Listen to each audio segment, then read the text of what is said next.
Good morning and welcome. I will be your moderator for today's first session on resetting global trade.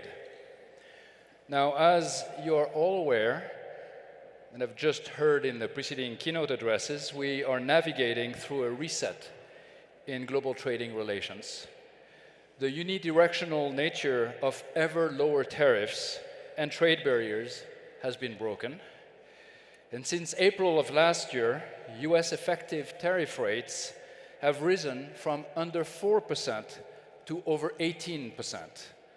And trade policy increasingly is being used to help achieve other policy objectives. And trade policy uncertainty remains elevated. Now, in this session, our distinguished panel will explore what the implications are of trade tensions and the shifting trade landscape for the global economy and emerging market economies in particular. What are the risks and opportunities as trade and investment margins realign? How should emerging market policymakers respond? Now, to help unpack these issues, we are honored to have with us Paul Entras, who is sitting at the end here. Paul is the Robert G. Ory Professor of Economics at Harvard University, and his work covers issues including those related to global value chains, globalization, and market power. I will shortly invite Paul to present his work, joined with Andrea Presbitero from the IMF, on the remains of trade, the US-China trade war, and its aftermath. Following Paul's 15-minute presentation, I will then turn to a very distinguished set of policymakers who are with me on stage today to offer their initial thoughts on these issues. First, His Excellency Al Ibrahim, the Minister of Economy and Planning from our wonderful hosts today, who leads Saudi Arabia's efforts for economic diversification. He is joined by Minister Schwarzenegger, Argentina's Minister of Deregulation and State Transformation, who joins us fresh off the back of a newly signed US-Argentina trade deal. And last but not least, Governor Tolina of the National Bank of Ethiopia, who may want to offer a take on African efforts to strengthen regional trade integration. After 6 minutes each, I will then take advantage of my position to kick off with some questions to the panelists and to our speaker, before opening the floor for further questions. And let me remind you that you can send questions using the QR code that is on the card on your seat. This will be collated and shared with our speakers later on. So without further ado, Paul, the floor is yours. Thank you very much, Pierre-Olivier. It's a great pleasure to be here. Thank you for the invitation. Let me see if I can see the slides for the presentation. All right, great. So 6 years ago, around 2020, the ECB asked me to write about deglobalization, to write an article about deglobalization.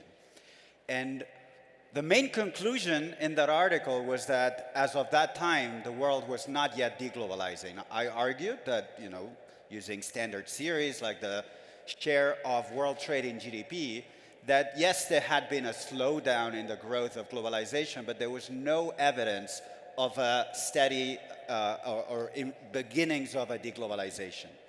The same is true today. 6 years have gone by, and I don't think it's accurate to say the world is deglobalizing. But I think it's probably fair to say that it's not yet deglobalizing, in the sense that the world economy continues to be subject to many shocks that might well lead to deglobalization. And in the interim, even though we're not seeing deglobalization, we're seeing very notable shifts in cross-border linkages. Why is this happening? Various reasons. In 2020, we were mostly concerned about COVID. Now we understand that rising trade tensions, geopolitics are much more important.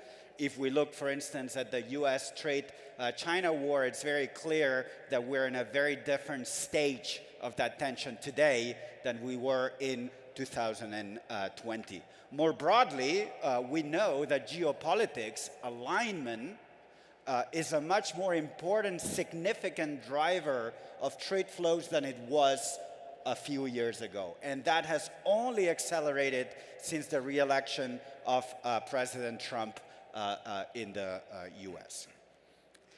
As I mentioned before, not deglobalization, but we're seeing very important shifts. In the US, where I live, we've observed a very marked shift away from China as a source of imports and a move towards other economies. Within North America, there's growing imports from Mexico, but as you know, most of the gain in market share that is going away from China has been going to other countries like Vietnam or economies like Mexico and Taiwan. And importantly, this process has deeply accelerated in recent months since the re-election of President Trump. So this restructuring is a very prominent feature in the last few months of data. The mirror image of this, which is going to be the focus of my paper and the presentation, is the fact that China has redirected its exports away from the US onto other economies. The European Union has observed a very marked increase in imports from China. So have many countries in Asia. So as China faced increased cost of shipping or selling in the US, they redirected their sales to other markets. And I would argue that this is the most important thing right now happening, in the sense that we have a pretty clear sense that this is quite a persistent shock. I don't think there's a presumption that China will be able to access the US market under the same conditions that it did in the past anytime soon. Beyond this bilateral changes, obviously, and there's people from many countries in the world, you know that this shift are having third market effects everywhere. We see countries trading much more with certain countries than others, and differently so than in recent months. So this is a table showing trade growth. You see a lot of green and red and a lot of changes. So coming from academia, the task that was given to me was to think a bit conceptually about a little bit of why this is happening, and I do so in the paper, but I'm not going to do today, but more, what are the consequences? If I'm an emerging economy and I observe these large changes and I observe China pivoting away from some markets to others, how is that going to impact me, okay, if I'm caught in the middle? So in the paper, we decompose, with Andrea, we decompose the effects on third markets into 4 margins. We have an export exposure.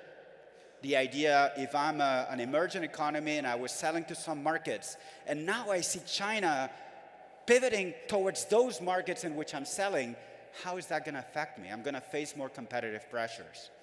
We talk about import exposure. Maybe I'm not only competing in export markets, but China redirects its sales to my own market. How is that going to impact if I start importing much more from China than I did in the past? Think about the EU in the graph before. There's many emerging economies that are witnessing the same growth in Chinese imports. I'm going to focus on this too today. I don't have much time. In the article, we talk about intermediate inputs. Part of the import exposure is not just bringing more finished goods from China. There's going to be more machinery, more intermediate inputs that are going to be flowing from China. And we also talk about rerouting, something that has been talked a lot about, how I told you the declining imports from China into the US, but increasing imports from Mexico. A lot of people have sort of argued that this is an instance of rerouting, where a lot of Chinese activity has migrated to other countries, and Chinese value added is finding its way into the US through third markets. So we talk a little bit about that, but I'm not going to have much time to talk about. I want to give you a sense of what we do with some of these margins, and if there's interest, I'm here for the conference, happy to talk more offline. So export exposure.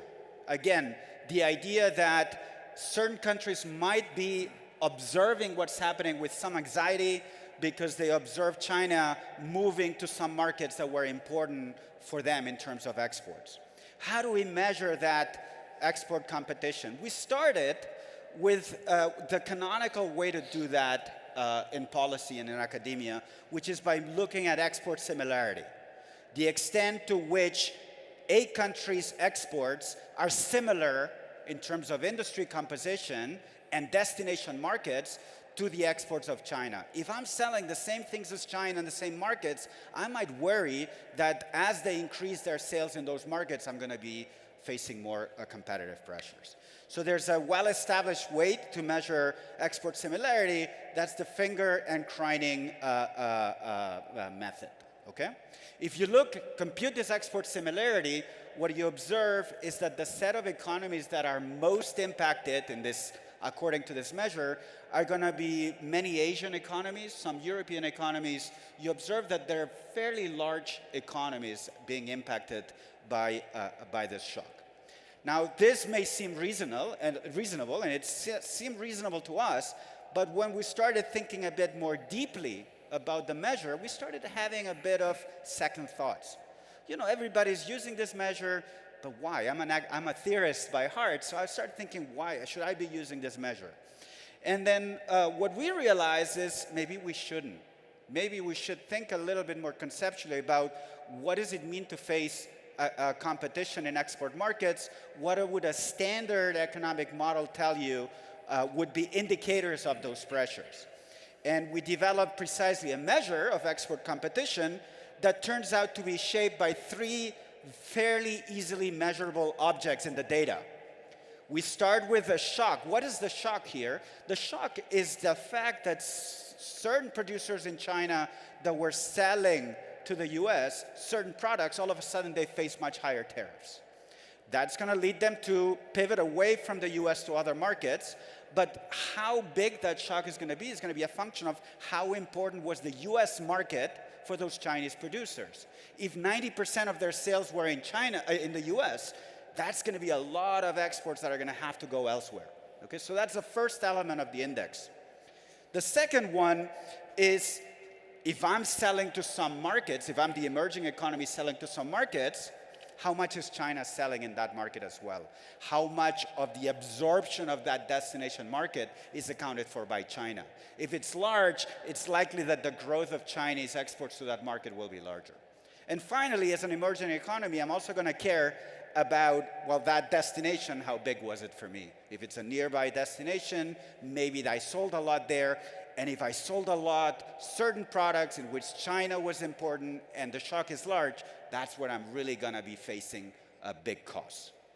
When you crunch through the numbers, the set of economies that are most impacted, there is a correlation between this ranking and the one I showed you before. In fact, it's a positive correlation, but there's some very clear differences. The correlation is far from perfect. What you observe here is a lot of the large economies have disappeared. Okay? Yes, they have similar export structure than China, but it is really smaller economies that are much more vulnerable to this shock. Many emerging economies rather than advanced economies. Positive correlation, but some Asian economies are much more impacted than the export similarity would tell you, and other economies, more advanced economies, are less affected.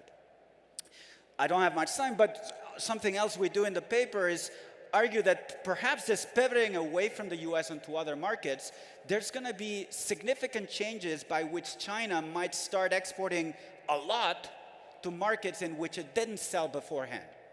And our baseline index doesn't capture that well, so we have a variation that allows for this more direct switching of destinations. And what, the main thing that comes out of here is that European economies that are typically more insulated from the shock, if China were to move to a lot of the markets where European firms sell, that could be more costly for them. Okay? So that's the export margin. Let me tell you a bit about the import margin, which again is less about I'm competing with Chinese exporters in other markets, but this Chinese exports in new markets, those new markets might be emerging economies that are now seeing more imports from China. How do we measure that pressure? So we again start with import similarity. The idea that if I'm an economy and I tend to import the same goods that the US imported from China before the shock, it's likely that then I'm going to start importing much more from China than before. So that's sort of a notion of import similarity. And you might ask yourself, how is that going to impact me? And we argue there's two main ways in which you're going to get impacted. First is your standard import competition. If I had some producers of the goods that I'm importing more of, those producers are going to be displaced. And I might worry about harming the domestic sector. Now, trade economists would always like you to remind you that imports are not just bad, they're also good. Because if you're importing goods, you're buying them more cheaply than you would produce them. So increased imports from China are likely to reduce import prices, which is going to be good for consumers. So import similarity kind of blends those two things, and you can compute it, and we compute import similarity, but then you don't know whether that's a good thing or a bad thing. So we construct indices that break import similarity into an import competition index, which is a measure of how much the local producers are going to shrink as a result of the shock. And you see that that is basically uncorrelated with import similarity. So the economies that are most impacted in terms of competition would be Bangladesh, Haiti, Vietnam. Other economies that have import similarity that is sizable with the US in terms of imports from China, like Saudi Arabia, they're not impacted because there are very few local producers of the set of things that Saudi Arabia imports from China. So that is not bad. It's actually good in terms of reducing import prices. There are many economies that tend to benefit from this shock because the fact that Chinese producers are not going to be able to sell in the US is going to make those Chinese products available in their local economies at lower prices. And that is a good thing.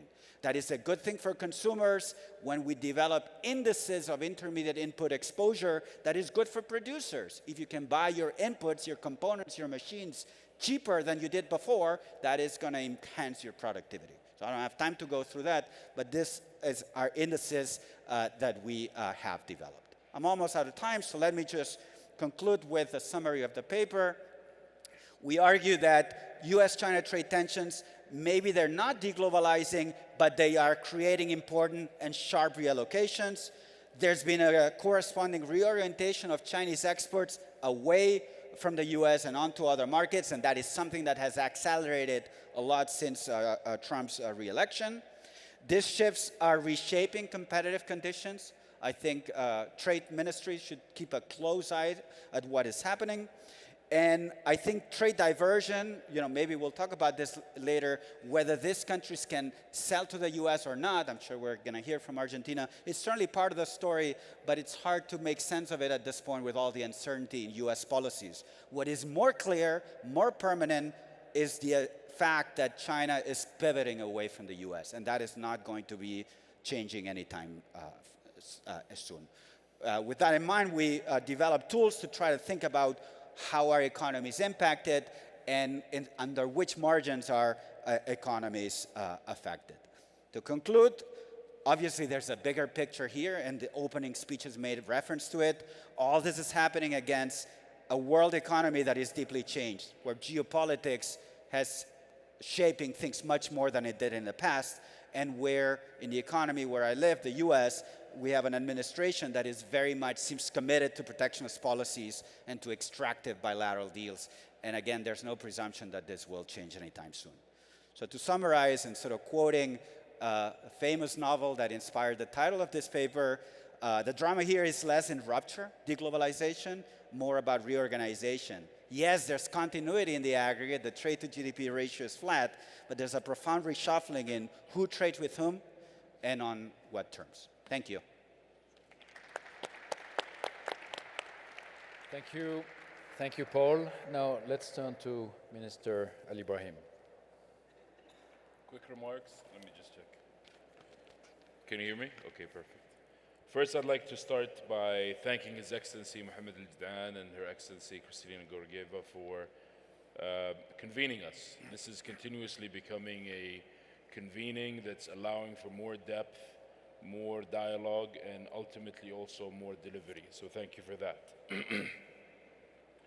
I think at the outset, I'll start by saying that given Paul's presentation, thank you for this research and this presentation, trade, global trade, is not coming to an end. Trade and investment is still central and crucial for a lot of economies, especially emerging market economies. And as such, they will always pursue, like you said, for trade to continue to flow. You talked about reallocation, and I think that's very potent. But today, what we were used to, which is a rules-based market system, this is becoming under strain. And then with this strain, we're seeing that resilience is making a difference. Countries that are built or designed to be more resilient with institutional capabilities could fare better. But before we get there, advanced economies have buffers and policy space, and that's allowing for them to withstand maybe the strain and the challenges. However, EMEs, emerging market economies, can't have the same flexibility, and it will be more of an imperative for them, a stronger imperative for them to adapt. And as reallocation becomes the norm that we're seeing today, we will see that countries will be exposed. Those who know how to adapt versus those who can't adapt. And as you said, US-China trade will not really reduce global trade. It will force some reallocation, which forces continuous adjustment that we have to get used to rather than collapse. And we shouldn't view these, I'd say, moments of pressure as inherent failures. These are actually signs that there is misalignment between institutions and a continuously evolving economy. Sometimes the economy, the global economy, evolves at a slower pace, and sometimes it surprises us.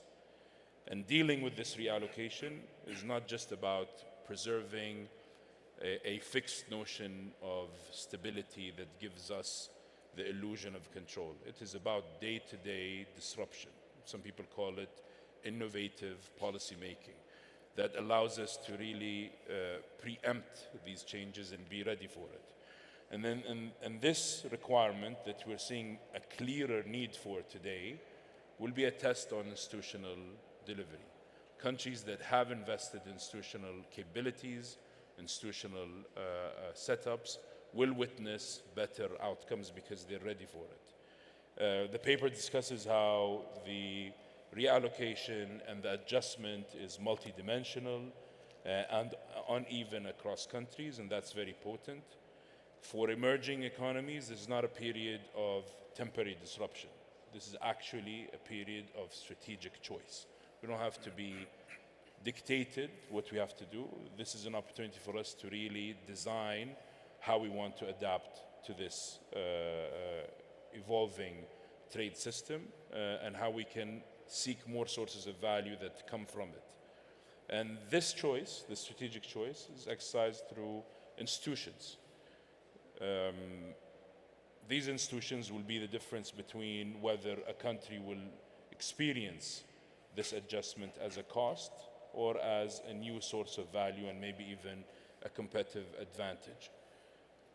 And these countries will either be takers of a new global trade system or a global economic order, or they will be central actors in this reallocation, benefiting from it, despite most probably having similar resources to begin with. And when you talk about institutional capabilities, it's important to keep in mind speed and agility. For emerging market economies, I think generally, but specifically for emerging market economies, time is not neutral. Delay carries in macroeconomic cost that compounds over time. So countries that were able to compress decision cycles while preserving trust and credibility were able to turn that challenge or that speed actually into a strategic advantage. And countries with delayed decision cycles are often stuck in this challenge and will actually witness the opposite of value, maybe the destruction of value. And I think moving into this, if you want to call it a new world order or this new trade system where there's opportunities for emerging market economies and more stronger imperatives, we need to keep in mind, we've called it, I'd say, fragmented reallocation, but we can also consider this new type of globalization, one about unlocked potential. And if we acknowledge that countries, especially emerging market economies, have the right to unlock their potential, and if the global community accepts it, in fact, encourages it and demands it, then we're in a better, more ready position. And the imperative becomes something focused on genuine dialogue and a modernized, continuously evolving, rules-based system. The more there is predictability, the more we can react through agreed rules rather than through improvisation. And I think that's better as an outcome for the global economy. I'll leave it there. Thank you very much, Minister. I think there is a lot there that we will want to come back to, but let me turn it over to Minister Stusenegger. Thank you, Pierre. And let me also start by thanking Minister Al-Jadan and the Managing Director for the invitation, for the kind invitation to this wonderful setting, so it's a pleasure to be here. I really enjoyed the paper, the 70 pages of it. It was actually a book more than a paper, okay? So, but actually something very strange happened with me with this paper, because Pierre sent it to me and I was reading it. So I went over the abstract, I was reading the first chapter, and then I have an alarm on my email. And the alarm on my email indicated I had to sign the trade agreement with the US, okay? And suddenly I was inside the paper, okay? So it was kind of weird. That had never happened, because Paul says geopolitical alignments are predictors of bilateral trade outcomes, and that was exactly what I was about to sign. So it's kind of like I was in a virtual reality of Paul Antra's paper, okay? So what I'm going to do is I'm going to use the experience of this trade agreement that we signed in the US to kind of go over some of the arguments that Paul does in his paper and try to shed some alternative light on some of the things that he says. Basically, he does three things. He says three things, or for me, kind of three more very important things. The first one is the share of China's exports into the US have had a dramatic fall. Actually, when I read the numbers, even kind of an informed policymaker, I was not aware of this, goes from 22% of US imports to 8%. And this has happened over the last 10 years. Something which is interesting is that half of that happened before Trump, because we tend to associate this mostly to Trump's policy, but actually this is a process that was already occurring, of course, with a big step in 2025, okay, as you just mentioned. The second point is that he has a whole section in the paper, he didn't have time to talk about it in his presentation, where he says if geopolitical power is more kind of evenly distributed in the world, that is going to make multilateralism more difficult, is going to generate trade tensions, and probably would lead to this fragmented scenario that he was talking in his slide with higher tariffs, okay? And I want to kind of do a double click on that, because I want to give an alternative perspective on this second point. And then the third was what he mostly spent his time in his presentation, which is the third-party effects of this reallocation of Chinese trade. I mean, Chinese trade doesn't go to the US, goes to other countries. How does that affect? Well, for some countries, maybe it implies more competition in their export market, and that's bad. Maybe it implies cheaper products in their market. I mean, there's a whole number of effects. So what I want to do is I want to focus on the effect of this geopolitical tension on the second dimension, which is how does the geopolitical tensions affect the trade agreements, and what does that do to third parties? So I'm not going to focus so much on the redistribution of Chinese trade, but on the role of geopolitics on third-party effects. So, for example, the agreement with the US, in the case of Argentina, I say it's a great trade agreement for Argentina. It's a great geopolitical agreement for the US. Because the US had geopolitical objectives. They were talking about friendshoring. They want to bring economic activity to countries which they feel more aligned or more comfortable. But that objective of the US opened up very interesting opportunities for opening trade for Argentina and for opening up the US market for Argentine products, and I think that's kind of interesting. So it was kind of, the conversation was interesting because for example, we had to argue with them.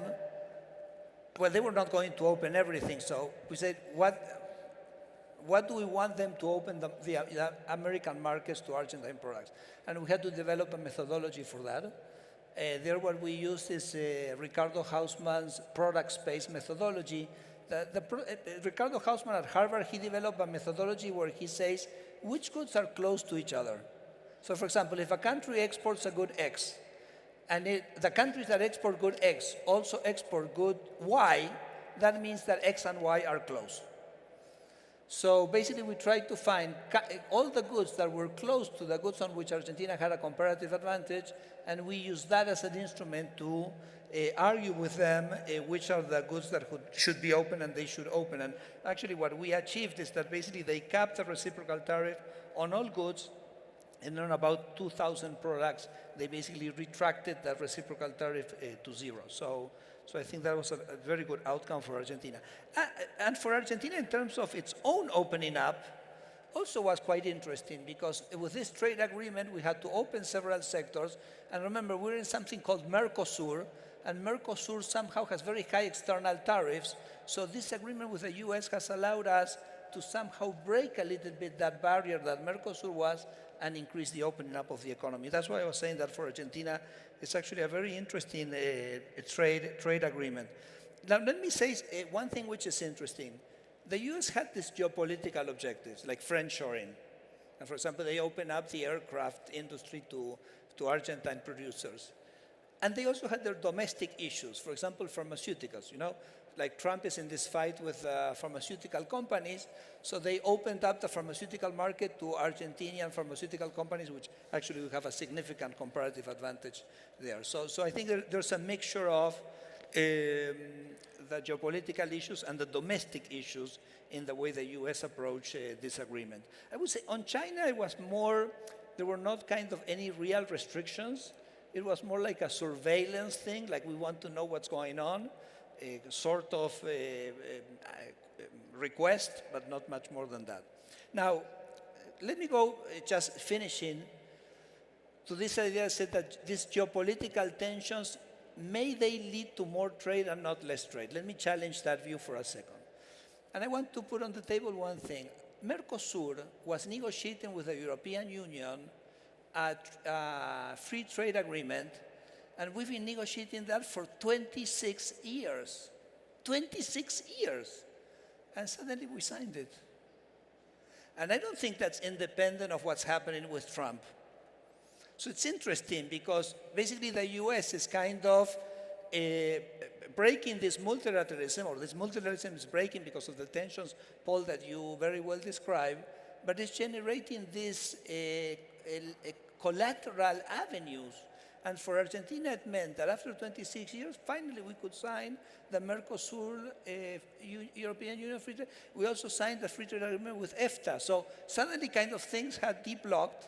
So may it be possible, and I pose this as a question, that the rupture of multilateralism may in the end lead to more trade and not less trade? So I leave that as a question, which I think is interesting, and I don't think there's an obvious answer.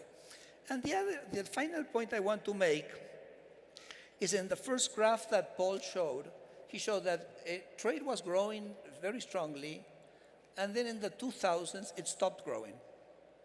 So now for 20 years, we have not deglobalized, but the share of trade in world, the share of trade has kind of stagnated. Okay? I think there's several reasons for that. For example, one reason is basically that as China has huge increases in productivity, and becomes more similar to developed economies, then there are less incentives to trade. So maybe there's a natural thing. Maybe that explains why the share of China was falling before Trump. The second potential explanation is that a larger share of trade is digital. It's knowledge, it's goods, it's emails, it's the software, it's patches on software, which is going from one country to the other. And that's very significant trade, but it's not measured. So maybe there's some trade that we're not measuring. I think that's a second hypothesis. And the third one has to do with something which Indermit, which I think Indermit is over there, he wrote in The Economist an op-ed 2 weeks ago. And he said, listen, globalization, why is globalization not prospering, not deepening? And we are looking at tariffs. We're all looking at tariffs. Kind of all the attention is in tariffs. But there's something much more damaging and much more devastating for trade tariffs, which are standards, certifications, sanitary requirements. Because if you have a tariff, you put 10%, 15%, 20%, certainly it's going to affect trade. But if you put a sanitary barrier, it kills trade. It just goes to zero. So it's like an infinite tariff, no? And I think, I see a lot of that in our experience in Argentina. A lot of our exercise in trade liberalization has been much, much more strongly focused on the kind of reducing these standards and their certification. Actually, this agreement basically allows for a reciprocal recognition of certification. So I think that's also, I think, a point that is a very important part of this picture. Let me stop there. Thank you, Minister. And actually, the deeper integration of Argentina, both with the US and with Europe, is actually quite striking in a short period of time, but we'll come back to that. Governor Tolina, over to you. Thank you so much. First of all, I really want to thank Mr. Al-Jadin, Madam Georgieva for inviting us here. And what a beautiful place. It's my first time in Alula, but I loved it. Thank you so much. Now, coming back to the topic being discussed, I think it was a very, very interesting paper. There are some reassuring messages that came out of this paper. One, we are not de-globalizing, so that's, I think, in a way, a reassuring message, but also partly concerning, because at the end of the paper, you argue that yes, we're not de-globalizing, but free trade as we know it, as you've taught us in school, probably is no longer there, because I would probably differ a little bit with the Minister of Argentina, whether it's more trade, especially when you talk about comparative advantage globally, when you look at the whole world, whether this attack on rules-based regime is necessarily beneficial to the world, I will leave it as a question. But it does bring very interesting points, you know, rather than just looking at the decline, say, in import from China to the US. You've looked at several elements, and I found that to be very interesting, particularly for emerging and developing economies like Ethiopia and Africa. There are very interesting insights that it brings to show. And particularly, advantages in price decline, in rerouting. These are issues that caught my attention. I know you had a list of top 20 countries there, and you have Djibouti on the top in one area. By the way, that means Ethiopia, because most of the import that comes to Djibouti free trade is destined to Ethiopia, the lion's share. So, I mean, maybe you can look at that a little bit deeply in the future. But clearly, those benefits are quite valuable for Ethiopia. We're already seeing the impact of this. We've launched a major macro reform. We've dealt with 50 years old distortion by, with the support of the IMF, by liberalizing the forex regime, market determined exchange rate. And Minister, with your remark this morning, I agree with you, macro reform actually is not anti-growth. Because in Ethiopia's context, what we saw was everything that needs to go up is going up, everything that needs to go down is going down after this reform. We've seen significant reduction in inflation from above 30% to single digits, 9.7% this December. We've seen 6-7x growth in our reserve accumulations. Growth, Madam Georgieva, you would be happy to hear this. Growth actually in Ethiopia is above pre-pandemic level now. When we started this year, the Ethiopian budgetary starts in July. The plan was, the projection was 9.2 growth, but actually by looking at 6 months number, we are now certain that we might actually grow double digits, 10.2% or so by the end of the year. So macro reform works when institutions respond. That's what we saw. We've made the central bank independence, for the first time in decades, an independent central bank. The Prime Minister spoke very strongly about that independence, and we're seeing a significant result because of this. Now, a couple of points I want to leave. If we want to see significant benefit from trade, that agility you mentioned in your paper, that regional readiness is absolutely critical. In Africa's case, this idea of inter-Africa trade was more of a talk for decades. But I think because of the uncertainty in the global trading arrangements, countries have started to take this very seriously. And we're beginning to see very encouraging results. I asked my team to look at the export numbers intra-Africa, and some of the numbers were a bit astounding. We saw 5x, 6x growth, for instance, trade between Ethiopia and Zimbabwe, Ethiopia and Rwanda, Kenya, and you'd be happy to look at that number. But of course, there is a word of caution. One, we're talking about a very small base. So statistics, as you know, when you grow from a small base, gives you a big statistics. But the second important thing is there is lack of sustainability, continuity. 1 year you would see a significant export jump, and then the next year it's not continuing. So a very predictable regional arrangements are absolutely critical if countries have to diversify their source of trade. In Ethiopia's case, we have this notion of extended neighborhood. We don't just look at Africa. For instance, our trade with Saudi is one of the highest, 32% growth over the last 5 years. So significant amount of growth. Let me stop there in the interest of time. Thank you. Thank you, Governor. So let's thank our three panelists, but maybe let's turn it over to Paul in case you have any reactions to the comments on the work you presented before we open with questions. I can quickly react, but I want to make sure we have enough time for Q&A. So the first thing I want to say is thank you.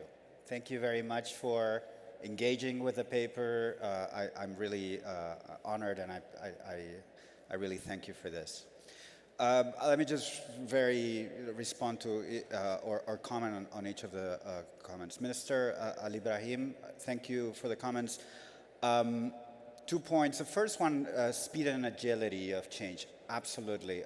If I had had a bit more time, in the paper I talk a little bit about this. It's too early to look at the recent shock, but if we look at the beginnings of the US-China trade war, we can see that different countries and different sectors reacted at different speeds in a way that we could have predicted based on measures of the extent to which production processes can shift quickly, okay?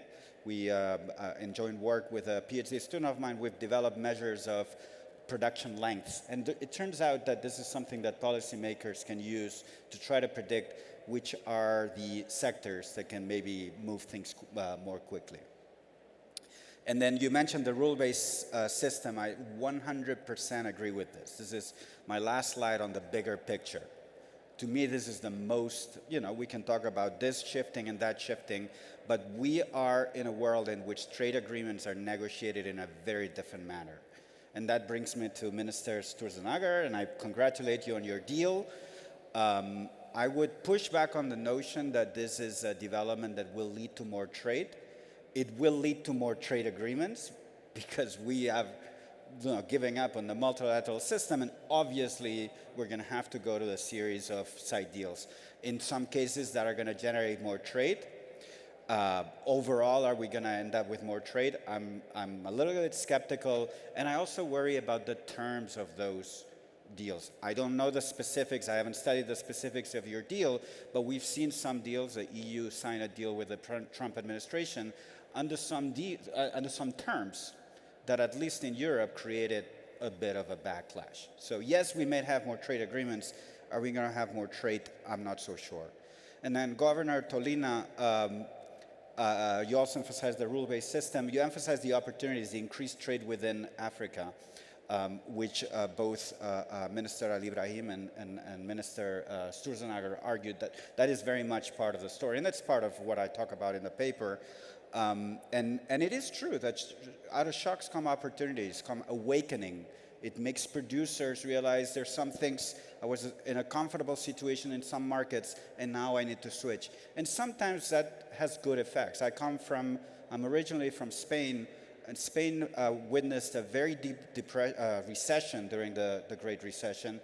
And out of that situation came a very significant growth in exports, trying to move away from domestic demand, finding foreign sources of demand, and that has had long-term effects on exporting. So it's true that sometimes shocks come with reorienting that can have good long-run effects. Thank you, Paul. So I will start by asking each of our panelists a question following their remarks, and then we have a question coming from the audience. If there are more questions, please use your QR code and we will try to fit them in.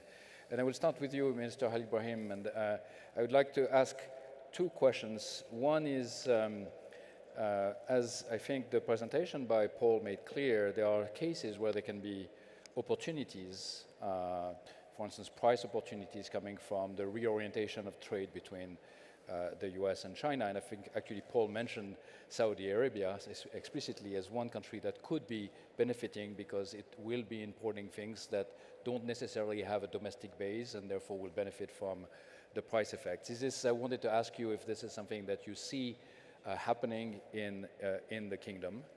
And then the second question I wanted to ask you is I wanted to rebound on the remark you made where you talked about, if I understood correctly, the right to market potential for emerging markets. And this is, I think, something that is quite important to think about what is the development path, what is the growth path for many emerging market economies. That used to be something that was predicated on having access to a global market that was out there where the emerging market economies, developing countries could enter and could compete and learn and grow. And that may be more challenging now. And so if you could articulate what your vision is for this right to market potential and whether there is enough of a space between emerging market themselves to create that broad market for themselves. Thank you very much, Pierre. I think I'll tell you on your latter question, it's very clear from our own experience that being steadfast with a very clear transformation, despite the headwind that happened, was something that not a regret. And with it came Vision 2030, Saudi Vision 2030 wasn't just about setting ambitious goals. It was about changing how the government operates in addition to that. Something we don't talk about a lot. We talk about performance, results, policies, policy discussion. Something happening underneath all of this is the building and the upgrading of institutional capabilities. And that's a no regret. And of course, Vision 2030 is also focused on diversifying our sources of growth, but also on unlocking human capital potential. Human capital potential and institutional capabilities are a no regret. And we've seen that that has paid off at times where we faced a lot of headwinds. So emerging market economies today will not only have the luxury of plugging into a rules-based system that is clear and will require some negotiation, some discussion, they'll have to do much more that all economies should not only welcome, but should push for and actually solve from. Benefiting from that gap between the global economy operating at its full potential or not is temporary, and we should not see it as something that is a given. We should assume that the global economy should operate with all its players operating at their potential. And actually, we should encourage all the players to operate at the potential. And that will require better institutional capabilities, more negotiation and discussions, and continuous, I'd say, belief that the voice of the emerging markets, no matter how big or small that emerging market economy is, matters and should be encouraged with other partners.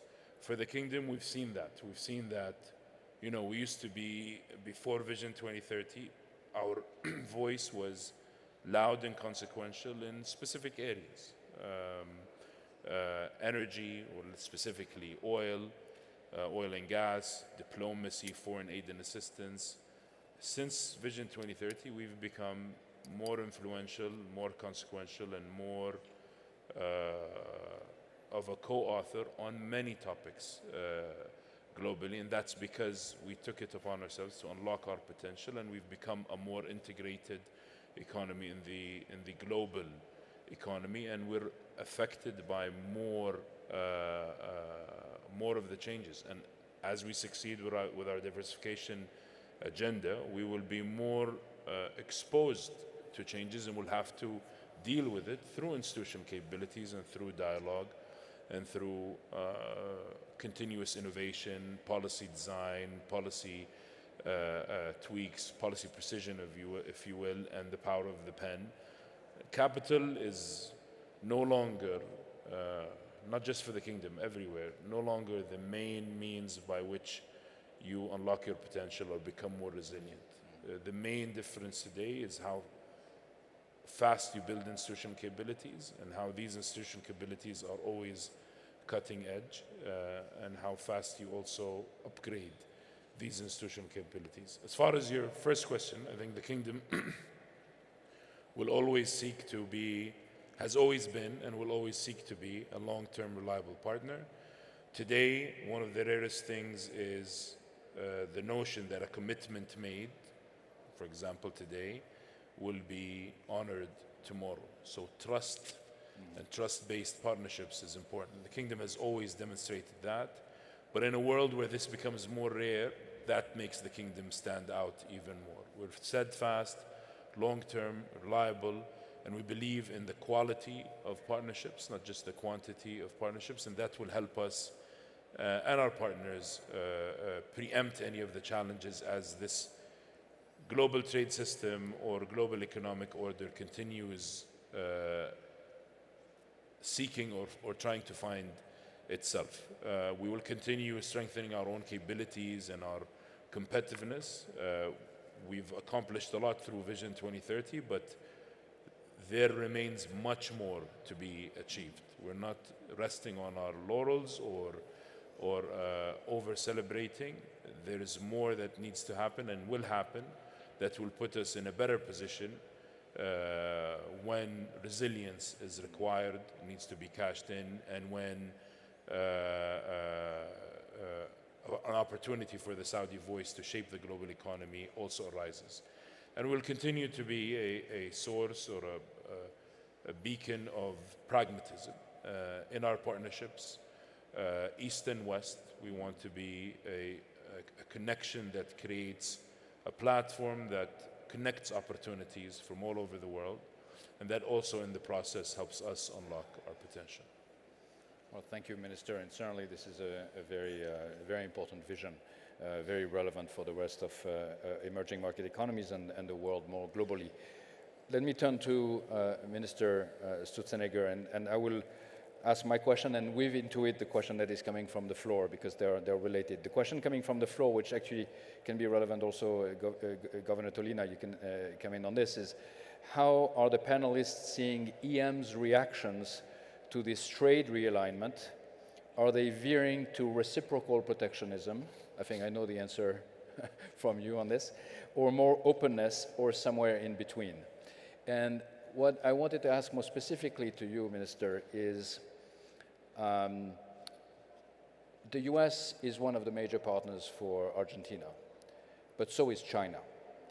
And in the context in which you have these tensions between these big powers, do you feel there is a need also on the part of Argentina to exercise caution and to make sure that you don't create future vulnerabilities? How do you think strategically about this double dependency between trading partners that are actually reducing their bilateral exposure? Excellent. So Yes, is it working? Yes. Yes. No, in our case, our view is very clear that we're all for openness. The trade agreement with the U.S. is just opening up with the U.S. market, but that doesn't preclude our pursuing openness with other markets. In fact, I just mentioned EFTA and the European Union have been kind of implemented this year, no? So we're definitely kind of open to trade, and we believe in free trade, and we believe in the benefits of openness. So far, it's not a tension. I was mentioning that even the trade agreement with the U.S., which maybe has their own geopolitical objectives, but really have not imposed on us any constraint on trading with other countries in the world, particularly China. So we don't see a problem with that, no? And the progress of Argentina on trade has kind of two aspects, no? Let me go back to this idea of tariffs. For example, Argentina has export taxes and has tariffs as well. We've been bringing those down. Of course, in order to bring those down, you have to bring down government expenditure, because Argentina has an institutional setup that the national government is the one that collects the trade taxes. So you need to bring down government expenditure, and then that opens up the fiscal space to reduce export taxes, which have been mostly wiped out, and also tariffs. But in the case of Argentina, I would say the most important ingredient for us to increase trade is something that Argentina was never, an input that Argentina was never able to put on the table, which was the respect of property rights. This is kind of the missing input that Argentina never could deliver on this. And the reason it could never deliver on this is on two reasons. The first one is that always had a very vulnerable fiscal situation. And if the government has a vulnerable fiscal situation, it's going to mess up sooner or later. It's going to increase taxes, it's going to expropriate, it's going to do something which is going to affect property rights. So the first way of re-establishing strong property rights in Argentina is having a strong fiscal result. And the second way of strengthening property rights for us is deregulation, because we also believe that every regulation is a way of chipping away some of your property rights. Imagine that you have a real estate development, someone comes with rent control, it affects the value of your property, it's affecting your property rights. So Argentina, in this path of deregulating and having a strong fiscal, is strengthening property rights. And the results are already there. For example, in 1 year, we've doubled our exports of minerals. Minerals is an export which is very strong on property rights. We still export, even having doubled this year, we still export only a tenth of what Chile exports. So imagine how far away we are and what the potential is, but all the missed opportunities that Argentina has. And the other, and with this I finish, Pierre, is we have a very large energy complex. We have the second largest reserves of shale gas in the world, even larger than those of the US and Texas.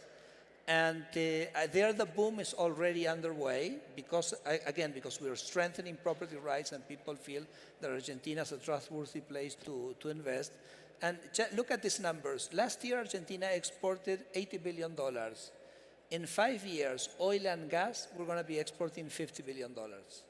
And this is already in the pipeline. So we're all for trade, but we also have to solve our problems. And our problems was basically having an economy where people can come, invest, and know the rules of the game are going to be upheld and their property is going to be respected. Thank you, Minister. It certainly is the case that when the environment becomes tougher, you want to improve your game at home. Let me turn to you, Governor, and I want to come back. You made some very relevant points on the need for regional integration, in particular for African countries. And I wanted to ask you, how important is the African Continental Free Trade Agreement in your view for the region and also for Ethiopia?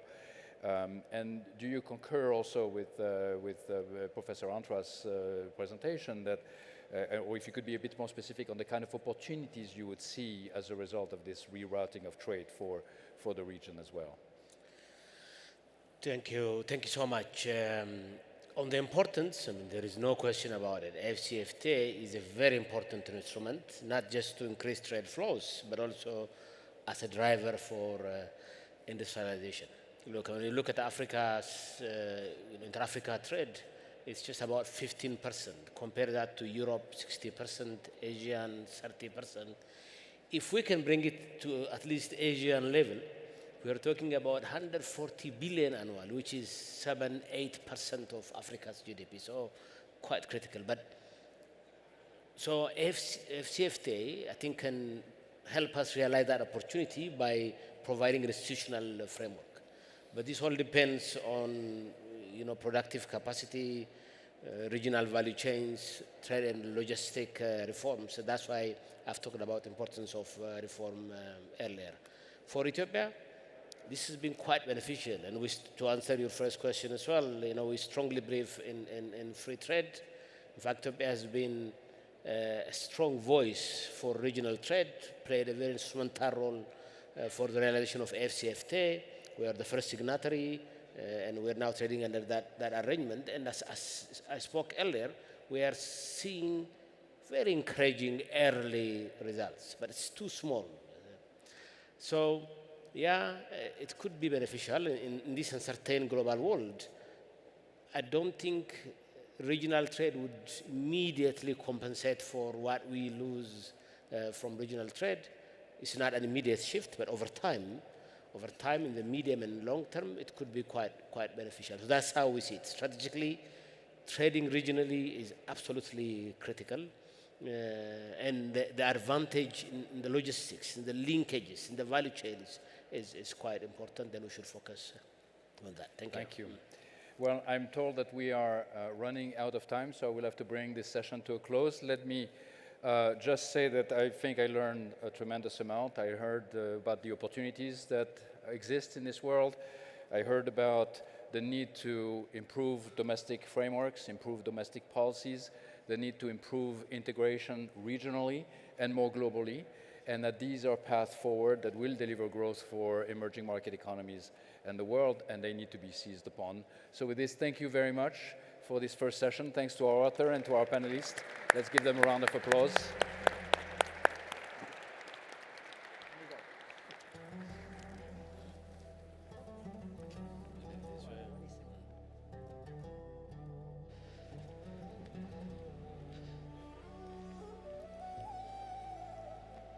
Much appreciation for our panelists and moderator for an enlightening session. Esteemed guests, we will now take a short break, and we kindly ask you to be back in 20 minutes. Thank you, and we look forward to welcoming you back.